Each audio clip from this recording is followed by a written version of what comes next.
I trudged along the gravel shoulder, my steps heavy and slow. My 2-year-old son, Leo, was pressed tightly against my chest. We were making our way down the northern highway.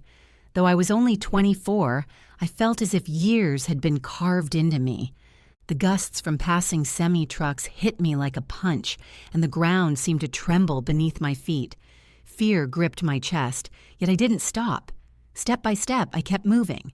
Then a sharp sound cut through the air, the screech of brakes. A black pickup slammed to a stop right in front of me. The door swung open and my father, Robert, stepped out. His expression was frozen, a mixture of rage and worry. He looked back at the empty, dangerous road behind me. "Emily, where's the car?"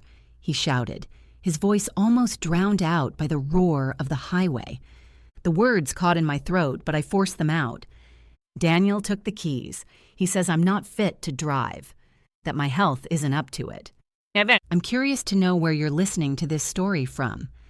What time is it for you right now? Don't forget to leave a comment. The truck's interior was thick with silence. The highway noise we had just left behind was gone.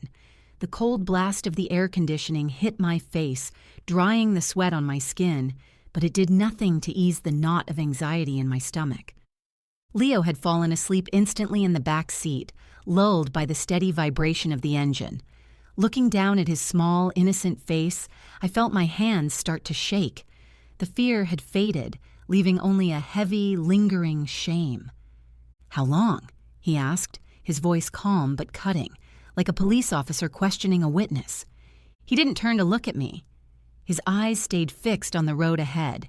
His hands gripped the wheel so tightly that his knuckles had turned pale. 6 months, I whispered, my voice barely audible, since Leo turned 18 months old. He drew a deep breath, as if pulling all the tension in his chest inward. "Then why didn't you tell me?" "Because it didn't feel like abuse. Dad, that's exactly where the trap begins. No one slams the door shut on day one." It all started with an ordinary evening. Linda stepped through the door carrying a warm meal. She looked at me calmly and said, "You look exhausted, Emily. Let me watch Leo tonight. You need to rest." I really was drained. I didn't argue. I let her. Later, Daniel started speaking, his voice soft and caring. "Why stress over the finances? I'll handle the money. You just focus on the baby." I was tense, but in that moment, it felt like help. I thanked him. My gaze drifted to the window. The trees along the road blurred past, merging into one another, and it felt as if my life itself was slipping away in the same motion. I needed him to understand how the trap had been laid, quietly, piece by piece. Nothing happened all at once. Everything crept forward, silent and unnoticed. First, Linda moved into the guest house, supposedly to help. A little later, she started appearing in my kitchen every morning. She criticized the oatmeal I cooked, implying I wasn't a good mother. Then she began scrutinizing my grocery receipts, circling items she deemed unnecessary. Whenever I objected, Daniel intervened, telling me I was being ungrateful. One day, she said I had postpartum anxiety. My father's jaw tightened. "Did a doctor say that?" he asked. "No," I whispered. "Daniel did." Every time I questioned why he moved all our money into a new account I couldn't access, Daniel told me I was being paranoid. When I asked why Linda had a key to our bedroom, they painted me as the difficult one. Their actions made me feel as if I'd lost my mind. Last week I wanted to go to the park, but the keys were gone. Daniel quietly said that lately I'd been so scattered. So he'd taken the keys for my own safety. He said he was protecting me. I looked down at my hands. They were raw from gripping the baby carrier straps. They had been checking my phone, too. "Dad, every night Daniel claimed he was just making sure I wasn't scrolling mindlessly, that it was good for my mental health. But in reality, he was reading my messages, tracking my location." I hadn't told him any of this. I didn't want him to worry. I didn't want them to know I was breaking. I thought if I just behaved better, if I was calmer, maybe everything would be okay. My father, Robert, pulled the car to the side of the road and turned to me. There was no anger in his eyes.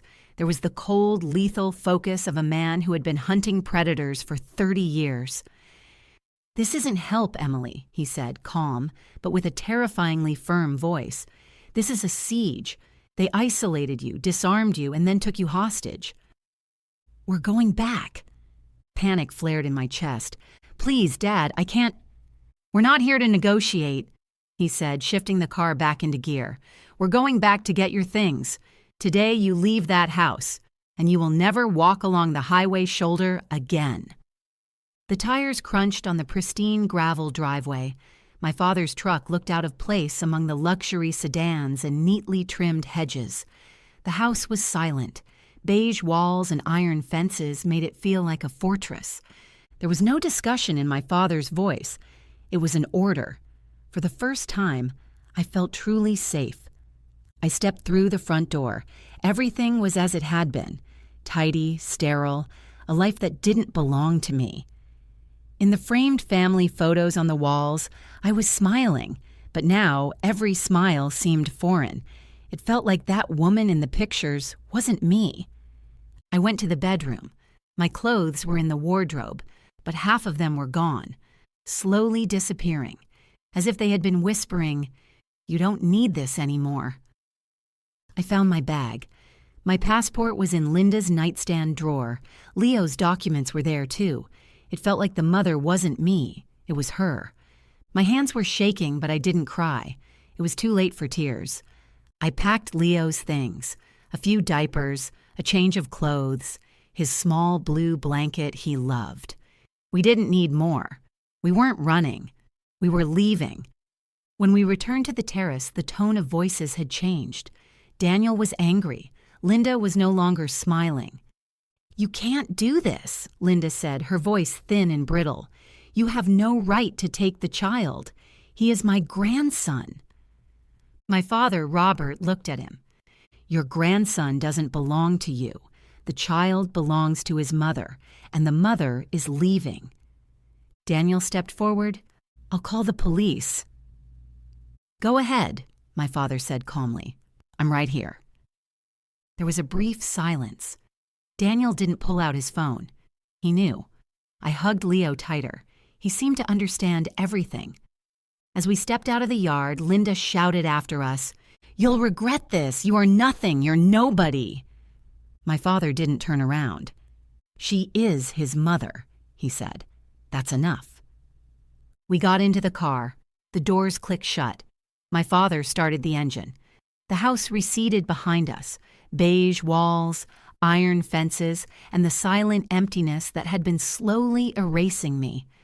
As the car moved forward, the weight in my chest began to lift. For the first time in months, I could breathe. "Dad," I said, my voice trembling. "I didn't realize." "I know," he said. "That's why it happens." The road was open. The highway no longer felt threatening. This time, we were not pedestrians, and we never would be again. I dodged Daniel's outstretched hand and ran. Behind me, I could hear Linda's shouts, "You have no right!" and "I'll call the police," but Robert's voice cut through everything. "Go ahead, Linda, call. I'll gladly explain the situation to my former colleagues." I ran up the stairs. My heart was pounding in my chest.